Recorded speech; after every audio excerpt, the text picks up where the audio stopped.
Biznes kecha haqida qisqacha gapirsam, juda ham ajoyib bo'lyapti. Juda ham ko'p kompaniyalar bilan o'zaro muloqotlar qildik.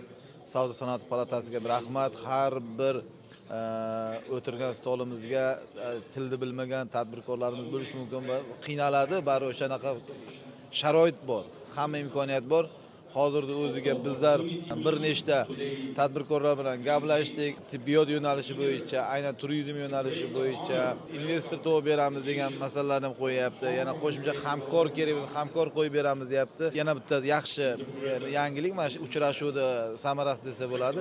Biz o'zimizni savdo uyimizni Gankondan nasib ochishda niyat qildik. Hozirda hamkor bilan gaplashdik. Muzokaramiz o'z nihoyasiga yetsa, Gankon shahrida savdo uyi bo'lib ochiladi. Hozirgi kunga kelib, bemalol Yevropaga chiqyapmiz, bemalol Gankon keldik.